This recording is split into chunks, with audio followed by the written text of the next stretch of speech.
Students, welcome to your chemistry classroom. प्यारे बच्चों, previous lecture को कंटिन्यू करते हैं। आज हम बात करेंगे gaseous pollutants, oxides of nitrogen. Right, उसके बाद कुछ और भी बात करेंगे। तो सबसे पहले हम बात करें ऑक्साइड्स ऑफ नाइट्रोजन। ओके, आपको पता है various oxides of nitrogen are, बहुत सारे ऑक्साइड्स बनाती है नाइट्रोजन, जैसे N2O, NO, NO2, N2O3, N2O4, N2O5। ठीक है, इसमें ये दोनों आपस में कंबाइन करके N2O4 भी बनाते हैं। ठीक है, वो आप नेक्स्ट क्लास में पढ़ेंगे जब नाइट्रोजन फैमिली पढ़ोगे। तो इतने सारे इसने बना दिए, तो क्या ये सारे के सारे पॉल्यूटेंट्स हैं? नहीं, इसमें से सिर्फ ये जो दो हैं, nitric oxide and nitrogen dioxide, they are pollutants. सिर्फ यही एयर को पॉल्यूट करते हैं। अच्छा, इसमें ये जो नाइट्रिक ऑक्साइड है, इट इज कलरलेस एंड अडोरलेस। इसका ना रंग है, ना इसकी गंध है, मींस ना इसकी स्मेल है, पता ही नहीं चलता। लेकिन ये जो नाइट्रोजन डाइऑक्साइड है, it is reddish brown gas with pungent smell. जब हम क्वालिटेटिव एनालिसिस करते हैं और उसमें किसी भी कंपाउंड से ये वाली गैस रिलीज होती है ड्यूरिंग सल्फ्यूरिक एसिड टेस्ट, तो साफ दिखती है, रेडिश ब्राउन कलर की गैस दिखाई देगी और सफोकेटिंग, गले में लगती है पंजेंट स्मेल के साथ। हो गया। अब देखते हैं ये जो दो नाइट्रोजन के ऑक्साइड्स हैं, इनके सोर्सेज क्या हैं। Let's see. ऑटोमोबाइल इंजन्स, ठीक है, ऑटोमोबाइल इंजन एग्जॉस्ट्स बर्निंग के बाद, थर्मल पावर स्टेशंस, वो पावर स्टेशंस जहां पे कोयला बर्न करके इलेक्ट्रिसिटी प्रोड्यूस की जाती है, thermal power stations. Then industries, मैंने कॉमन लिखा है, तकरीबन हर इंडस्ट्री से नाइट्रोजन के ऑक्साइड्स हवा में रिलीज होते हैं, स्पेशली जहां पे फर्टिलाइजर्स बनते हैं। ठीक है, स्पेशल फोकस ऑन फर्टिलाइजर्स, जिन फैक्ट्रीज में फर्टिलाइजर्स बनते हैं। Then by the action of bacteria in soil, forest fire and lightning. This is very important, lightning. आप सोच रहे होंगे जब लाइटनिंग होती है तो तब कहां से आ गए नाइट्रोजन के ऑक्साइड्स? देखो, ड्यूरिंग लाइटनिंग, जब बिजली चमकती है, during lightning large amount of energy is produced. बहुत ज्यादा अमाउंट में एनर्जी प्रोड्यूस होती है, और वो एनर्जी इतनी होती है कि एयर के अंदर nitrogen, large energy is produced, nitrogen and oxygen in air combine to form, दोनों आपस में कंबाइन करके बनाते हैं NO एंड NO2। अब देखना किस तरीके से, लेट मी सी, यहां विजिबल है, यस। ये रहा nitrogen plus oxygen at the time of lightning. सिर्फ उसी टाइम पे इतनी एनर्जी होती है कि नाइट्रोजन का ये जो ट्रिपल बॉन्ड है, अराउंड 946 किलो जाउल इसकी एनर्जी होती है। सिर्फ बिजली गिरने पर ही ये बॉन्ड टूटता है। नॉर्मल कंडीशंस में nitrogen it is quite inert, react ही नहीं करती। लेकिन थंडरिंग, वोल्टिंग, लाइटनिंग, जब बिजली चमकती है, गिरती है बिजली, तब यह काम होता है। ठीक है, क्योंकि ट्रिपल बॉन्ड को तोड़ने के लिए लाइटनिंग के दौरान सफिशिएंट एनर्जी होती है। तो ये बन गए NO। अब ये जो NO है, ये कंबाइन करेगा विद मोर ऑक्सीजन और ये बन जाता है NO2। तो ये दोनों ही कंपोनेंट बन गए। अब नाइट्रिक ऑक्साइड भी बन गया और NO2 भी बन गया। और कब बना ये? During lightning.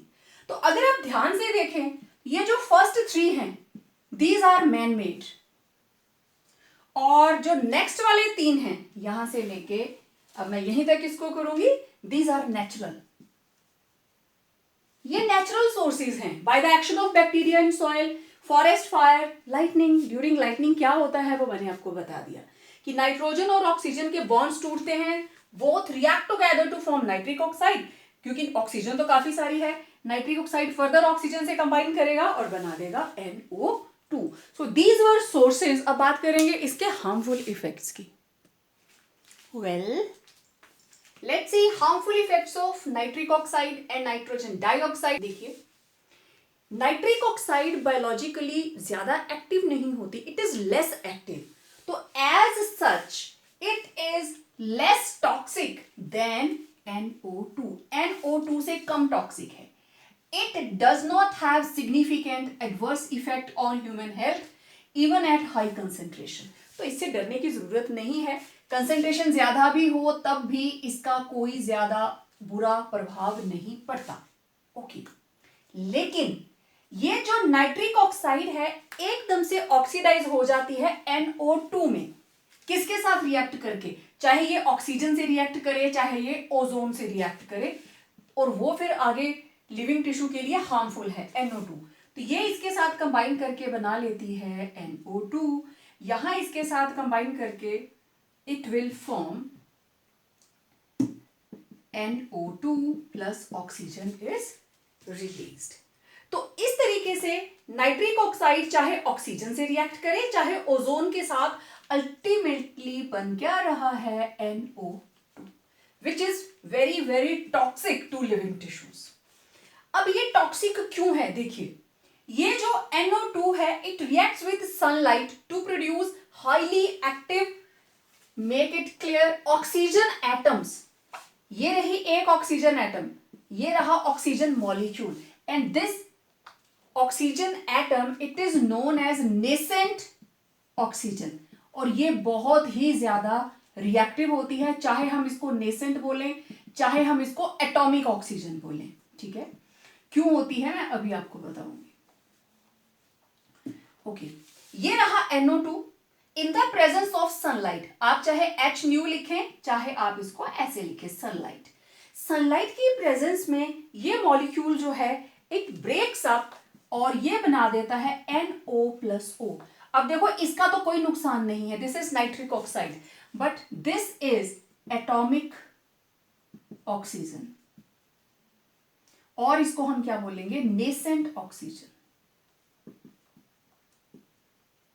ठीक है, अब ये नेसेंट ऑक्सीजन क्या करती है? It reacts with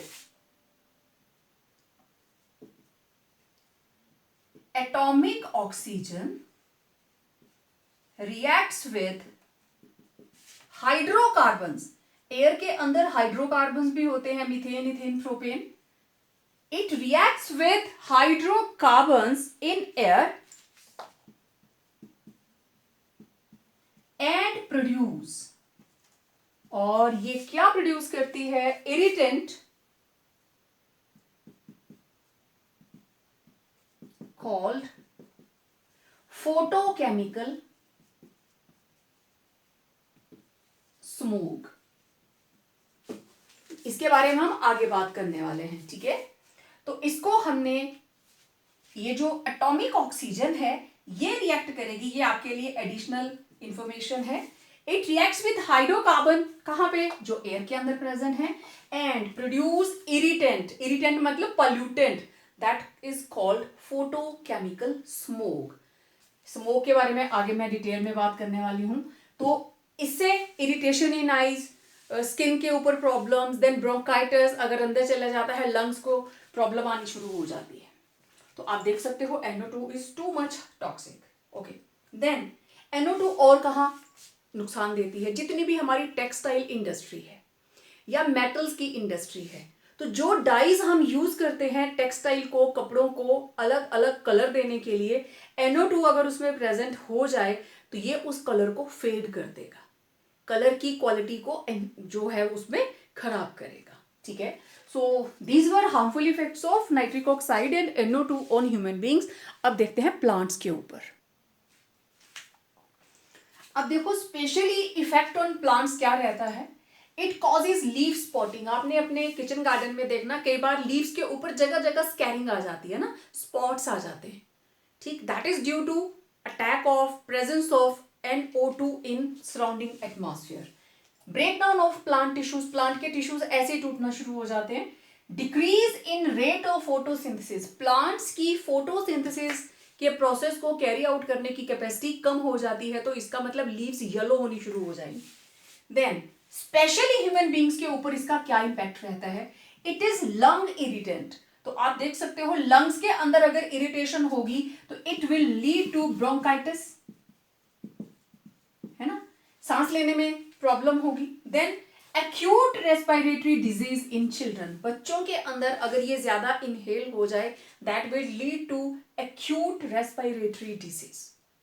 so oxides of nitrogen they are very very harmful. और आगे हम बात करेंगे they are important component of acid rain also.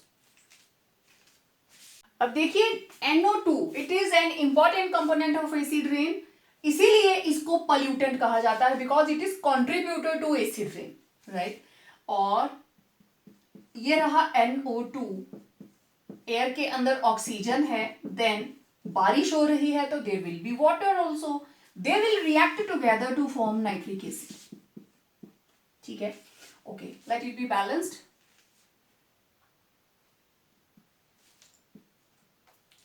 Four two जा 8, 8 प्लस 2 10, 10 प्लस 2 12, 4 थी जा 12, ओके, ऑल सेट। अब ये जो नाइट्रिक एसिड है it will contribute to acid rain, rain water ज्यादा एसिडिक हो गया तो उससे क्या होगा, जितनी भी लेक्स के अंदर एक्वेटिक लाइफ है, एक्वेटिक लाइफ डैमेज। ठीक है, देन मार्बल मॉन्यूमेंट्स, जितने भी मार्बल के मॉन्यूमेंट्स हैं ऑल्सो डिग्रेड। ठीक है, then plantation, plants also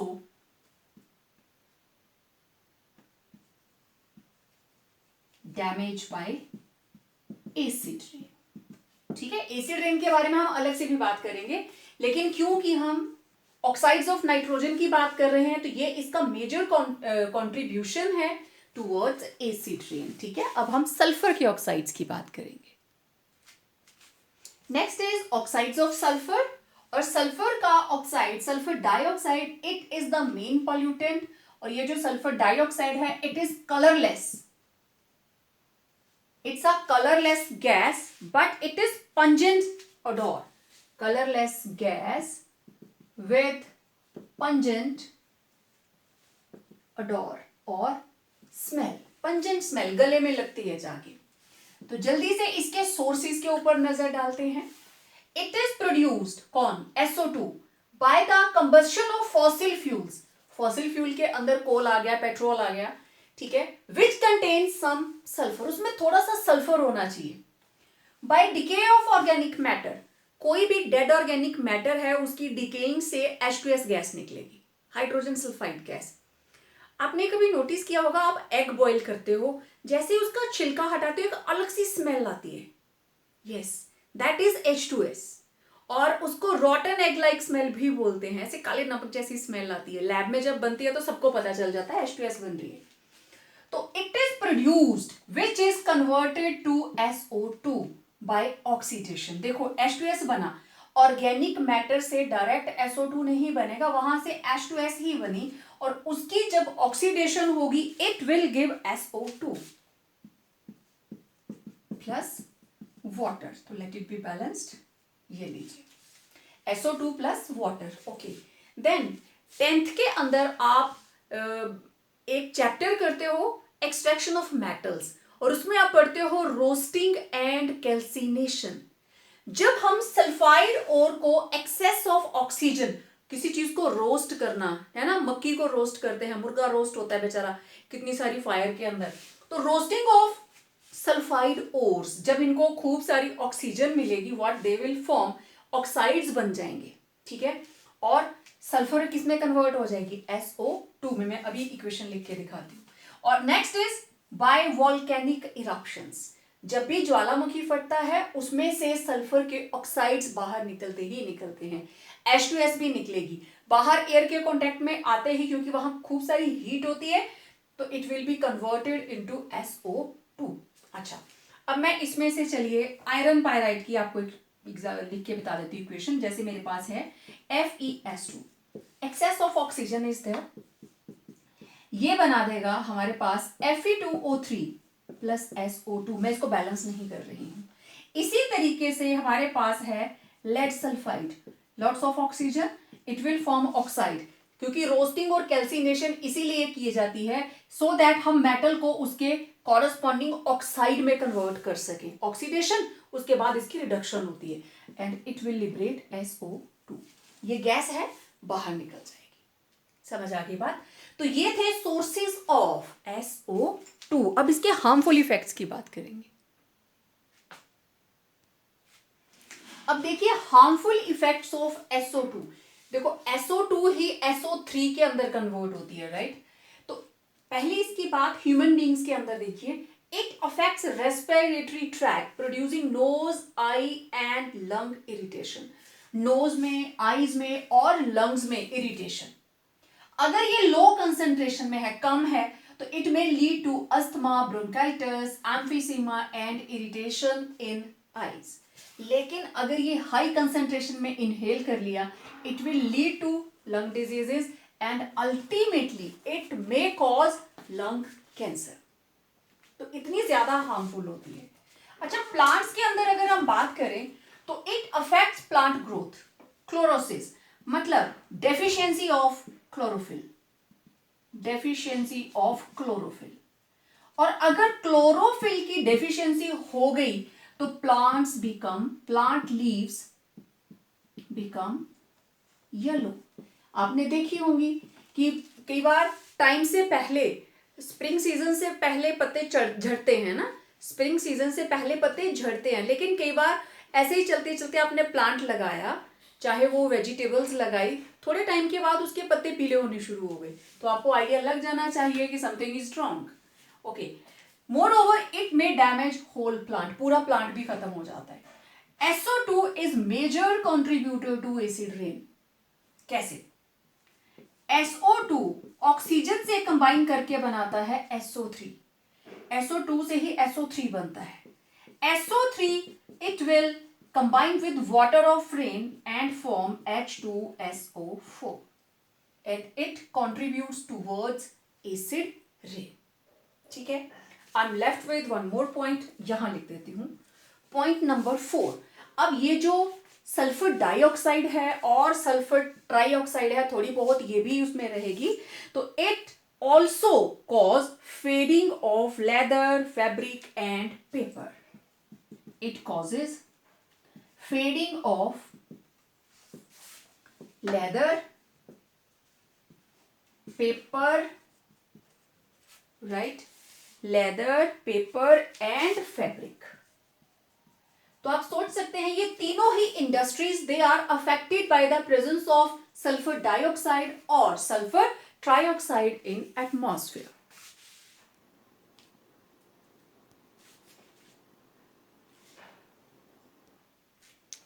next is hydrogen sulphide, H2S। It's a gas, और इसकी इंपॉर्टेंट बात क्या है कि जैसे ही ये एयर के कांटेक्ट में आएगी इट विल फॉर्म SO2। बड़ी देर तक ये H2S नहीं टिकी रहती, ठीक है? तो इसके important sources, by natural decay of animals and vegetable matter, ठीक, then volcanic activity, by the reduction of sulphur and organo sulphur compound. Reduction क्या होता है? Addition of hydrogen. तो जब भी रिडक्शन होगी सल्फर की, इट विल गिव H2S, ठीक है? अच्छा, आप लोगों ने कई बार फिल्मों में देखा होगा या स्पेशली CID वगैरह में देखा होगा, क्राइम पेट्रोल तर्क में देखा होगा, जब कोई डेड बॉडी मिलती है तो सभी वो ऐसे नाक ढक लेते हैं। This is natural decay of animals. तो ये गैस वहां पे बहुत ज्यादा क्वांटिटी में रहती है, और मैंने आपको बताया था इसकी रॉटन एग लाइक स्मेल होती है, बड़ी गंदी सी स्मेल होती है। तो जब ऑर्गेनिक मैटर ज्यादा है तो क्वाइट ऑब्वियस स्मेल भी ज्यादा होगी, तो तभी वो पुलिस वाले जब जाते हैं तो इस तरीके से नाक ढक के जाते हैं। So by the reduction of sulphur and organosulphur compounds भी हो गया। रिडक्शन मतलब addition of hydrogen from industries, कौन कौन सी, जहां पे पेपर बनता है, पेपर मिल है, ऑयल रिफाइनरीज हैं, जहां पे मेडिसिन बनती हैं। आपने एक मेडिसिन का नाम सुना होगा, सल्फा ड्रग्स, है ना, बहुत सारी मेडिसिन, एंटीबायोटिक्स, सल्फर बहुत जगहों पे यूज होती है, तो वहां से भी ये H2S जैसे इसकी रिडक्शन होगी, it will enter in atmosphere. इसके harmful effects, it is very toxic even at low concentration. थोड़ा सा एक्सपोजर हो जाए तो डिजीनेस आनी शुरू हो जाती है, जिसको हम बोलते हैं giddiness. It affects plant leaves and reduce their growth. ठीक है, तो it was all about H2S. Now we are left with hydrocarbons.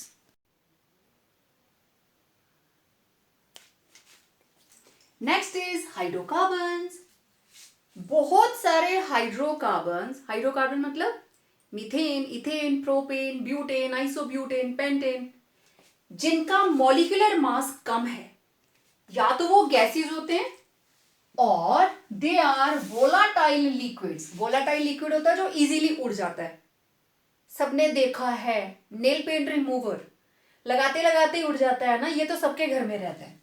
तो दैट इज वोलाटाइल, जो इजीली इवेपोरेट हो जाए। They are present in air at ordinary temperature, जो temperature normal है उसमें ये हाइड्रोकार्बन्स एयर के अंदर एग्जिस्ट करते हैं। Okay, most abundant pollutant, yes, methane is main and most abundant pollutant, और इसको हम ग्रीन हाउस गैस भी कहते हैं।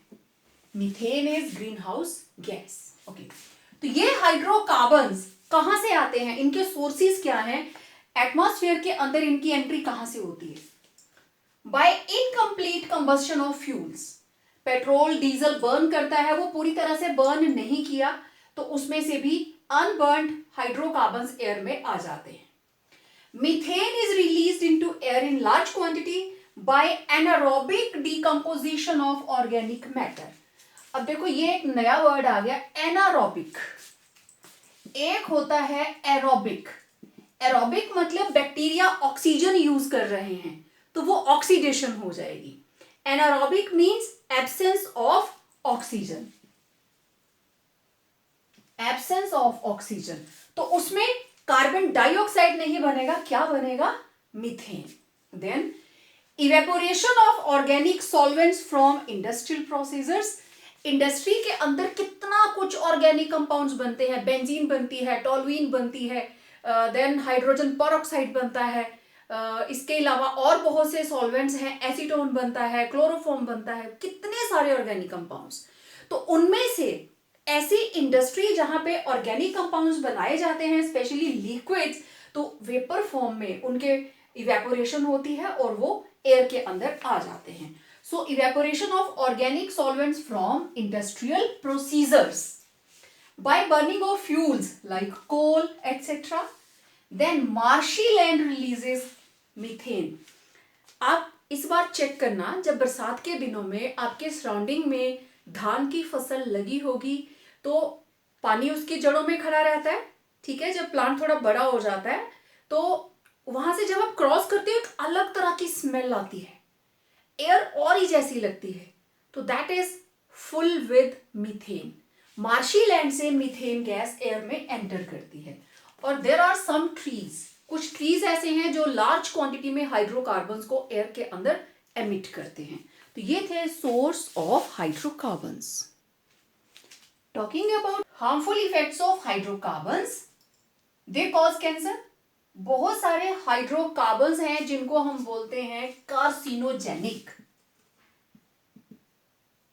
मतलब they are cancer causing. Plants के अंदर they cause ageing, breakdown of tissue and shedding of leaves and flowers. और बहुत important, due to their photochemical reaction with oxides of nitrogen and oxygen they form photochemical smoke. और ये जो photochemical smoke है it affects human beings as well as plants, ठीक है।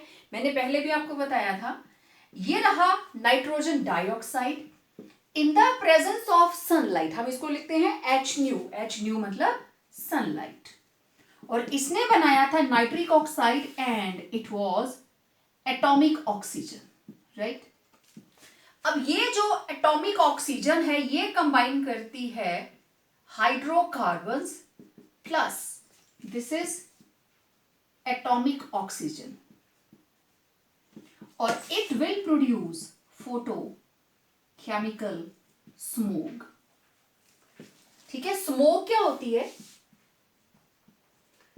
Fog, धुंध पड़ी है और उसमें स्मोक ऐड हो गया, it will become smoke.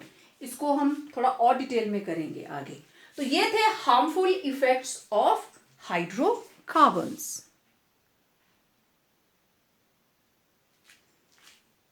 One very important question, what is acid rain and what are its harmful effects? In simple words, acid rain is the rainwater having sulfuric acid and nitric acid. Simple. और ये acid बने कहां से, कौन कौन से? Sulphuric acid and nitric acid. कहां से बने? From oxides of nitrogen and sulphur. For example देखो, ये है नाइट्रिक ऑक्साइड, ऑक्सीजन से रिएक्ट करके बन गया नाइट्रोजन डाइऑक्साइड, और nitrogen dioxide oxygen plus water it will form nitric acid. ठीक है, 4 2 8 10 प्लस 2 12, राइट। ये बना नाइट्रिक एसिड। सेम इसी तरीके से ये रहा sulphur dioxide, it will undergo oxidation to form SO3, right? ये जो SO3 है sulphur trioxide, it will react with water and form H2SO4. This is sulfuric acid. और ये जो ऑक्साइड्स हैं कहां से आते हैं? From industries, formed from oxides of nitrogen and sulfur released from various industries. ठीक है, अलग अलग इंडस्ट्री से या नेचुरल भी बहुत से industries and natural sources and natural processes, कहीं से भी आए। तो ये दोनों का मैंने बता दिया, नाइट्रोजन का ऑक्साइड और सल्फर का ऑक्साइड। ये नाइट्रोजन का ऑक्साइड और ये सल्फर का ऑक्साइड, दो एसिड बन गए। और very very important, pH of acid rain. जिस वक्त रेन वाटर की पीएच 4 से लेके 5 के बीच में रेंज करेगी, it means you will call it acid rain. और pH of normal rain it is 5.6। अगर हम इसके सेकंड पार्ट को देखें, harmful effects of acid rain, तो सबसे ज्यादा नुकसान इसका मार्बल, लाइमस्टोन और स्लेट। आप अपने घर के आसपास देखना, कितने सारे घरों पे स्लेट डाले होते हैं ना, उस स्लेट के ऊपर भी अगर एसिड रेन के कंपोनेंट्स गिरते हैं, बारिश गिरती है जिसमें सल्फ्यूरिक एसिड या नाइट्रिक एसिड है, तो वो भी करोड हो जाता है। तो किस तरीके से? अब देखो, इसमें मेन कंपोनेंट क्या है? Calcium carbonate, right.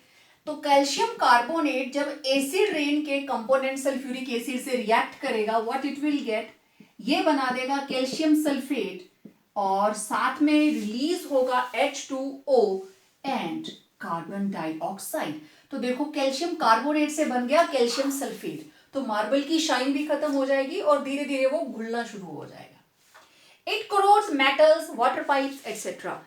क्योंकि सल्फ्यूरिक एसिड मेटल्स के साथ रिएक्ट करता है, तो कोई भी मेटेलिक चीज, किसी भी मेटल की बनी हो, उसके ऊपर जब एसिड रेन गिरेगी तो it will have adverse effect. वो मेटल कोरोजन हो जाएगा, उसका जंग लग जाएगा, उसको कोरोड हो जाएगी, घुलना शुरू हो जाएगी वो, it will start dissolving.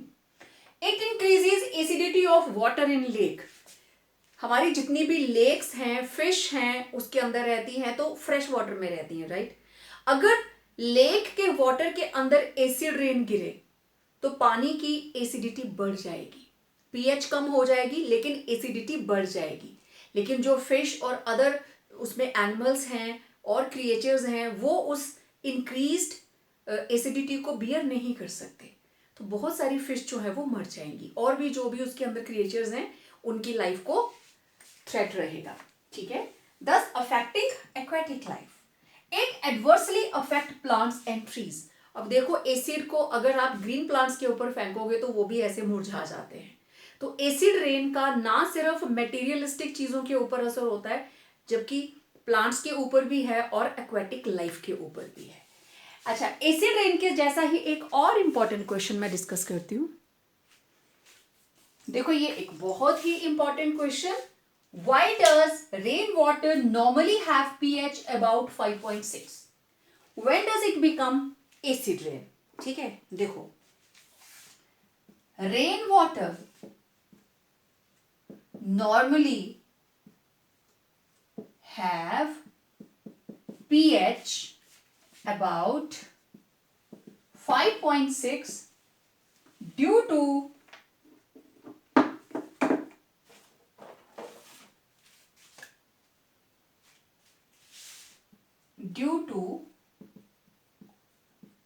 dissolved carbonic acid, क्योंकि इसके अंदर कार्बोनिक एसिड डिसॉल्व रहता है and carbonic acid is H2CO3। मैंने पहले भी आपको बताया था। और ये कहां से बनता है, देखिए carbonic acid that is H2CO3 is formed, ये एटमॉस्फेयर में ही बनता है due to reaction of carbon dioxide and water, ये दोनों ही रिएक्ट करेंगे प्रेजेंट इन एयर। ठीक है, तो ये रहा CO2, जैसे ही बारिश के पानी के साथ इसका रिएक्शन हुआ H2CO3, this is carbonic acid. आप सभी इस एसिड को पीते हैं, जितनी भी कोक, पेप्सी, लिम्का, जितनी भी कार्बोनेटेड कोल्ड ड्रिंक्स हैं, सॉफ्ट ड्रिंक जिसको आप बोलते हो, what is having, it is having dissolved carbon dioxide. वो जो बर्निंग टेस्ट आता है that is due to carbonic acid. ठीक है, तो ये तो नेचुरल है, लेकिन हम लोग उसको फैक्ट्री में बना के पीते हैं। तो ये जो कार्बोनिक एसिड बना H2CO3, जिस वक्त ये डिसोसिएट करेगा, व्हाट इट विल फॉर्म, इसमें निकलेंगे दो H पॉजिटिव और ये लीजिए कार्बोनेट आयन। ठीक है, तो यहां से पता चलता है it is having acidic nature.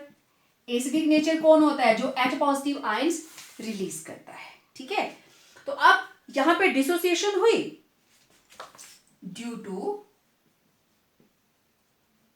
dissociation of carbonic acid, due to dissociation of carbonic acid, H positive ions are produced. इसकी dissociation से H positive ions produce हुए, which give pH value of about 5.6। तो मेरी अगली बात थी when does it become acid rain, तो मैं यहां बॉक्स में लिख देती हूं when pH of rain water falls below 5.6, जब 5.6 से कम हो जाए इट बिकम्स एसिड रेन, और वो वैल्यू रहती है 4 से लेके 5 के बीच में। ठीक है, तो रेन वाटर 7 नहीं होता, it is less than 7, neutral से नीचे पीएच होगी तो it will be acidic in nature. और एसिडिक क्यों है, that is due to carbonic acid. Carbonic acid dissociate करके देता है H पॉजिटिव आयन, और H पॉजिटिव आयन्स बने, इसका मतलब पीएच के ऊपर फर्क पड़ेगा। पहले तो सिर्फ पानी था ना, लेकिन अब पानी के अंदर H पॉजिटिव भी आ गए, means it is having pH of certain acid, तो वो जो भी हमारे पास pH रहती है दैट इज अराउंड 5.6। सो ये थे gaseous pollutants of air pollution और उससे रिलेटेड एसिड रेन और सम इंपॉर्टेंट क्वेश्चंस जो ऑलमोस्ट पेपर में पूछ लिए जाते हैं। सो आज के लेक्चर में इतना ही। जल्दी ही मिलेंगे एक और वीडियो के साथ और अब हमें बात करनी है पार्टिकुलेट्स के बारे में। Till then complete your notes.